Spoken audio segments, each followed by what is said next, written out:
अथ चतुर्थोऽध्यायः। ॐ ऋषिरुवाच शक्रादयः सुरगणा निहतेति वीर्ये तस्मिन् दुरात्मनि सुरारिबले च देव्या तान् तुष्टुवुः प्रणतिनम्रशिरोधरां सा वाग्भिः प्रहर्षपुलकोद्गम चारुदेहाः।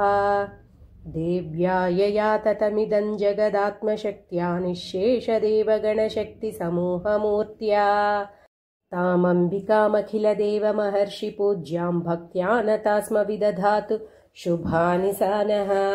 यस्याः प्रभावमतुलं भगवाननन्तो ब्रह्माहरश्च न हि वक्तुमलं बलं च सा चण्डिकाखिलजगत्परिपालनाय नाशाय चाशुभभयस्य मतिं करोतु। या श्रीस्वयं सुकृतिनां भवनेष्वलक्ष्मीः पापात्मनां कृतधियां हृदयेषु बुद्धिः श्रद्धा सताङ्कुलजनप्रभवस्य लज्जा तां त्वां सता स्म परिपालय देवि विश्वं। किं वर्णयाम तव रूपमचिन्त्यमेतत् किञ्चातिवीर्यमसुरक्षयकारि भूरि किञ्चाहवेषु चरितानि तवाति यानि सर्वेषु देव्यसुरदेव गणादिकेषु।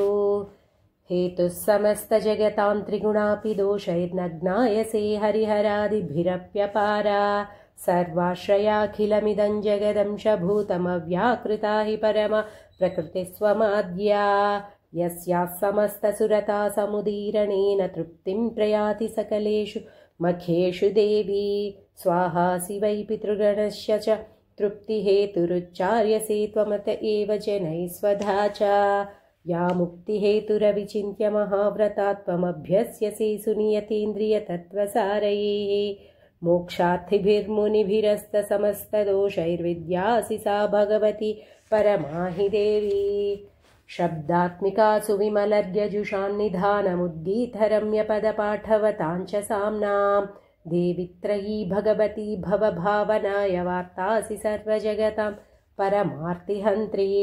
मेधासि देवि विदिताखिलशास्त्रसारा दुर्गासि दुर्गभवसागर नौरसङ्गा श्रीः कैटभारिहृदयेककृतादिवासा गौरी त्वमेव शशिमौलि कृतप्रतिष्ठा।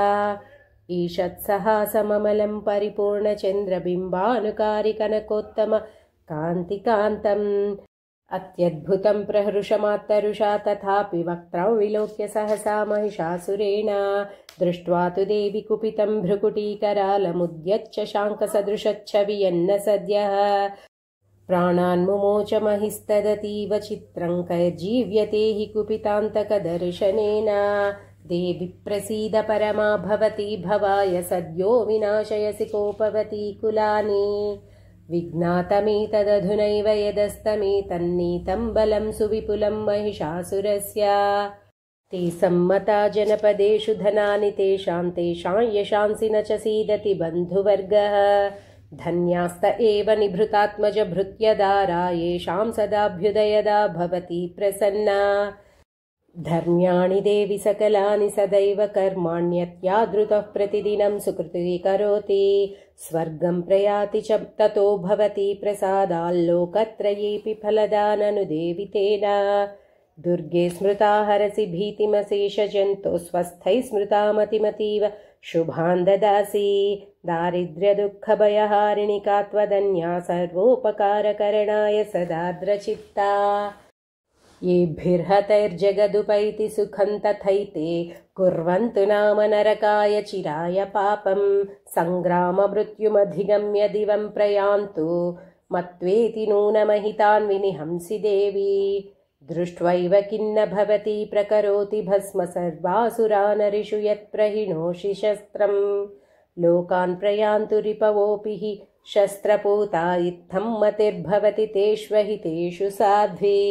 खड्गप्रभानिकरविस्फुरणैस्तधोग्रैः शूलाग्रकान्तिनिवहेन दृशोऽसुराणां यन्नागता विलयमंशुमदिन्दुखण्डयोग्याननन्तव विलोकयतान्तदेतत् दुर्वृत्तवृत्तशमनं तव देवि शीलं रूपं तथैतदविचिन्त्यमतुल्यमन्यैः वीर्यञ्च हन्तृहृतदेवपराक्रमाणान् वैरिष्वपि प्रकटितैव दया त्वयेत्थम् केनोपमा भवतु तेस्य पराक्रमस्य रूपं च शत्रुभयकार्यतिहारिकुत्रा चित्ते कृपा समरनिष्ठुरता च दृष्टा त्वय्येव देवि वरदे भुवनत्रयेऽपि त्रैलोक्यमेतदखिलं रिपुनाशनेन त्रातं त्वया समरमूर्धनि तेऽपि हत्वा नीतादिवं रिपुगणाभयमप्यपास्तमस्माकमुन्मदसुरारिभवन्नमस्ते शूलेन पाहि नो देवी पाहि खड्गेन चाम्बिके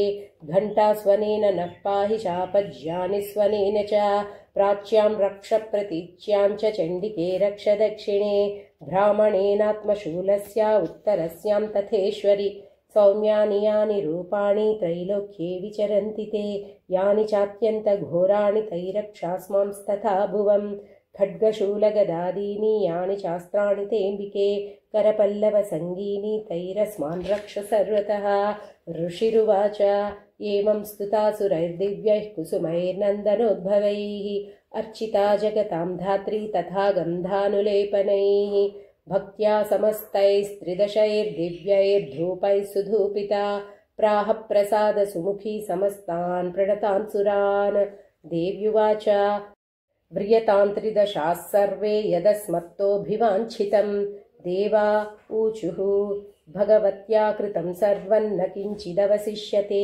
हृदयन्निहतः शत्रुरस्माकं महिषासुरः यदि चापि वरो देयस्त्वयास्माकं महेश्वरी संस्मृता त्वं नो हिंसेथाः परमापदः यश्च मर्त्यस्तवैरेभिस्त्वां स्तोष्यत्यमलानने तस्य वित्तर्धिविभवैर्धनदारादिसम्पदां वृद्धये स्मत्प्रसन्नात्वं भवेथा सर्वदाम्बिके ऋषिरुवाच इति प्रसादिता देवैर्जगतोऽर्थे तथात्मनः तथेत्युक्त्वा भद्रकाली बभूवान्तर्हिता नृपा इत्येतत्कथितं भूपा सम्भूता सा यथा पुरा देवी देवशरीरेभ्यो जगत्त्रयहितैषिणी पुनश्च गौरी देहात् सा समुद्भूता यथा भवत् अधाय दुष्टदैत्यानां तथा शुम्भनिशुम्भयोः रक्षणाय च लोकानां देवानामुपकारिणी तच्छृणुष्व मयाख्यातं यथावत् कथयामि ते